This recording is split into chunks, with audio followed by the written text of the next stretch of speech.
everybody out there, you're tuned in to 91.8 The Fan. You're in my corner, and I have a very special guest in the corner. Would you like to introduce yourself to everybody? Sure. My name's Gerald Rivers, and I guess they don't really know who that is unless they're familiar with my work.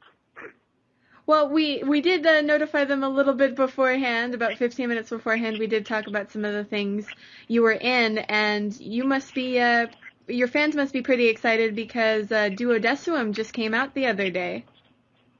Yeah, that's a big one. I have to say I'm excited for them, for that one. And I'm really grateful to this broad fan base of the character of Ex-Death, and there are folks overseas who are really enjoying this character, and I'm just glad that they are, I'll say.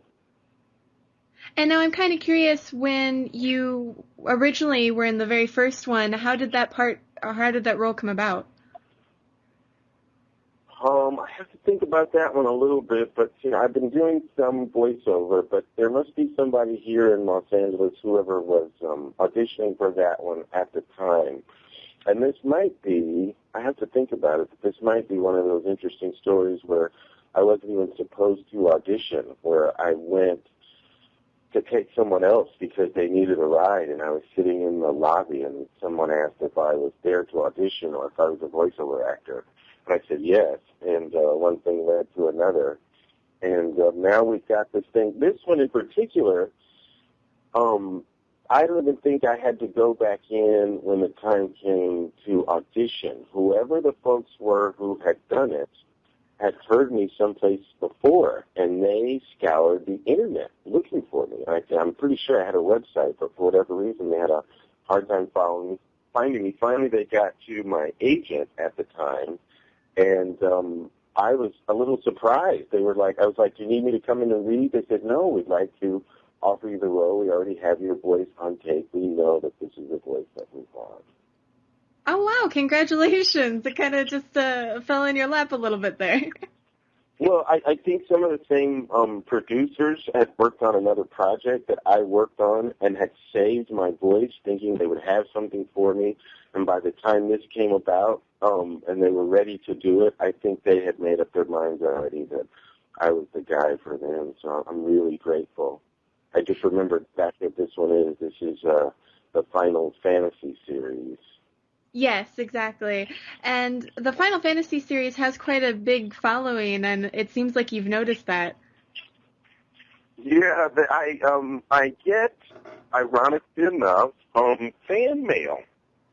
They have figured out how to get to me, probably if they looked and see who's doing the voice acting in their various websites now, but there are folks from Australia who send me renderings. They draw pictures of the character of Ex-Death and send them to me. And initially I was surprised, and now I'm just honored that somebody thinks that much of the work that I do. And I've noticed, because my agent and my assistant and people say they figure out what's going on the internet and when there's some buzz about the work that I'm doing. And often there are discussions about my voice.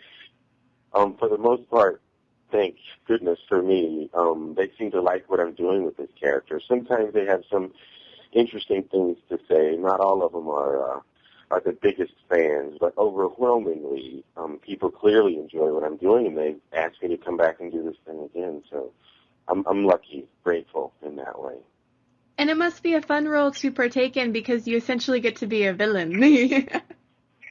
Yeah, because I'm a pretty nice guy, pretty mellow guy, pretty peace and love. I have long hair, and I meditate. This is very different than the person that I really am. But I have to tell you, some of the dialogue stayed with me for a long time. It talked about being aware of the void and all the things that take place in the void, and being ex-death, sort of not being afraid of death in a way. So it's an interesting sort of opportunity for me to play a really bad guy who also has a profound understanding of the universe and spirituality and powers. It's kind of cool. That sounds like fun. It is. And it's fun Sometimes we're given a rendering, a picture of what the character will look like. Sometimes we're given a sample of what the voice was originally done like in another language. But either way, it's a guy in a booth looking at a picture and knowing the story and then making choices. It's acting. That's what we do. It's a voice acting job.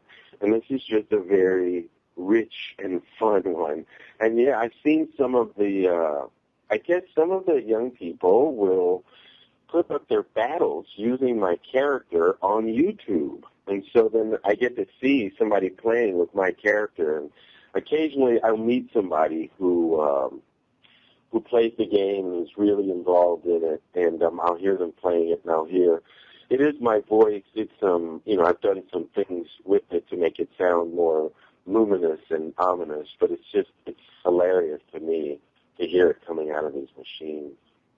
And now with fighting games specifically, you have to do a lot of reaction sounds. Is that difficult for you, or do you find that fun? It's fun. It's fun. It's like here's the truth, it's like being a little kid.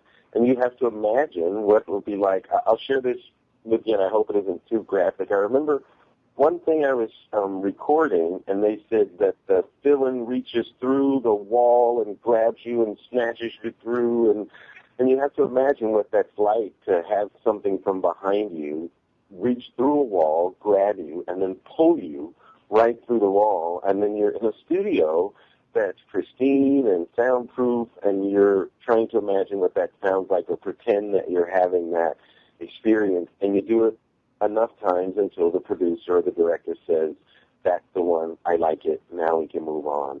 And some guys, not always human, but some guys I know work up a real sweat in that booth with all of the fighting. This is a power kick. This is a medium blow. This is a big blow. This is a death blow. This is my character when he's almost dying. It's fun. It's fun. I would think so, especially since you can get out any pent-up anger. Yeah, unfortunately, I don't have a whole lot of pent-up anger, so this is a great release for me to just have fun. Definitely. And now I'm kind of curious because geekdom on its own is very much on the internet and very much, at conventions. Have you ever wanted to go to the convention circuit and meet some of the fans like that? I thought about that. Now that I understand that there is a fan base out there, I still have sort of a life as an actor, both on stage and from time to time in film and television, and other voiceover gigs in addition to the video games and the fighting games and the role-playing games. So I just don't know what that would really entail, and I'm sure my management team but the short answer is yes, I would do that. I'd be interested in that. I think it would be fun to go out there and see what else is out there in terms of the other actors, and I'm sure in some cases there are other actors that I know who are out there, making a decent living doing voiceovers for video games. Sure, the short answer is yes, I'd be interested in that. It's kind of amazing because it seems like Los Angeles has really exploded in terms of video games lately. Yeah, I think, part of it was, I guess so much of it was coming from overseas for a while, and we were getting it sort of after them. Feels like now that stateside we're trying to get more on the cutting edge and release some stuff here first, and I think that represents a big shift in the industry, and there's going to be more. There were times when you would have to fly to Shanghai to record a video game because they would want to keep it so hush-hush that they would only want to do it in their studios. And what's happening now is there's clearly a fan base, a market, an appreciation, an entire industry for guys who are doing voiceovers. And the fact that there are not just kids but adults that are playing these games that know that I'm not only on Final Fantasy, but that I'm on Street Fighter or Mortal Kombat, or the fact that they're even aware of that, or World of Warcraft, is just incredible to me. This new age of communication, everything's happening instantaneously. So if you want to know something, you just click a button on the internet, And I've started to do it too and have my team do it to find out what's out there. And there's a lot of buzz about video games. And now I'm kind of curious, since you did mention Mortal Kombat, what are the projects that you're working on that you can talk about, or projects that have recently come out that you would like to promote? Well, this Final Fantasy is a big one, and I think everybody was waiting on that one. Actually, I thought it would have been out already. Seems like we did this a little while ago. I'm glad that one's out. I'm glad that there's a fan base for it. That's definitely one. I think it just got released yesterday, so Yes. that's a big one. The Mortal Kombat, I'm not sure. I've seen some stuff on E3 talking about pre-intros to the game, but I'm not sure that it's actually been released yet. But it's a huge one, and if it hasn't, it will be this year. And then the Street Fighter and the Super Street Fighter, which I think are already out, are just having a great deal of success. And I'm the voice of M. Bison in the Street Fighter and Super Street Fighter series. I think those are the only ones. The World of Warcraft, I think it's an older character named Drakuru. But there's a StarCraft 2, there's The Last Remnant, there are quite a few. But the ones that are this year are the Final Fantasy, the Mortal Kombat, and the Street Fighter, I think it's 4. Yeah. But the Dissidia was before that, the Dissidia and the Final Fantasy series, and now this is the duo, and they're good graphics, they're great voices, they're other great talents, they're involved with these projects. They're worth checking out, absolutely. Now, is there a place on the internet where perhaps fans can get updates on, projects you might be working on or anything like that? I do have a website at www.geraldcrivers.com. That's www.geraldcrivers.com. Ironically enough, there has not been a page on my website for the voiceover work specifically. But we're clearly moving to a place where we have to let people know what's going on there. There's stuff in the photo gallery and stuff of me in the booth and stuff of me opposite some of the other characters that I played. But I found out that you can just type in my name, Gerald C. Rivers, and I don't know how many different sites come up, and the majority of them are in regard to my voiceover work and the video world. So I'm grateful for that. I also do other live presentations. I do the voice of the late, great Reverend Dr. Martin Luther King, Jr. I've been doing that for about 30 years, and that's what I do more of probably than the other stuff, just sharing that. So here I'm the guy that plays X-Death and M. Bison and Jackson Briggs, and I'm also playing Martin Luther King as well. But I do that live. That's not for a game or a recording. That's for inspiration for people for real. Yeah, I heard a few samples of that on your website, and I must say that's quite an achievement. That really shows a lot of skill and talent. Yeah, I've been at it for a long time, and I went to school. I studied here in Los Angeles, and I went to school at Morehouse College, and I've been doing the voiceover stuff for a long time, sort of on and off, and just recently, I feel like I'm getting a little older, and there seem to be more opportunities now for me in the world of voiceover and voices than there have been, at least recently, in the world of classic film and television. I'm also a classically trained Shakespearean actor and work for a company here in Los Angeles called the Will Gear Theatricum Botanicum in Topanga Canyon, California. So every summer, I'm doing Shakespeare, like every weekend, for as long as they'll have me out there. But my website is geraldcrivers.com. It's just my name. It's a .com afterwards. And there are ways to reach me and ways to send stuff. Obviously, people have been able to find a way to contact me because I'm getting fan mail and pictures, and I'm very grateful for those. Well, hopefully in the future the fans will be able to meet you in person, maybe at an event, at a convention, or something like that. I think that would be kind of cool, actually. I would love that. It's kind of interesting. Maybe if you get the chance to look around, it's sort of funny to see people like cosplaying or dressing up as their favorite characters, and it would be nice to go to a convention and see one of your characters, you know? So it would be. The thing is, the graphics now are so detailed. You know, I'm an old man, and I remember when we were young, the stuff that we were playing with is nothing compared to the graphic detail. And I'm not just talking about the violence. I'm just talking about the colors and the vibrancy and the painting and the motion. I mean, it's incredible. It's not the simple stuff that they would have to be creative in terms of putting on X-Deck in particular, because it's a huge, colorful machine, almost. Yeah, That that would be would take fun. a lot of prop work right there. It would be interesting to see that one. And as I said, some of the folks have just drawn. I don't know if it's from memory or looking at the game itself, but they've drawn the character and said, "This is your character, and this is my rendering of it." And some of them have just been incredibly detailed and beautiful. Very, very nice. And I'm curious, is there anything else you'd like to tell the listeners out there?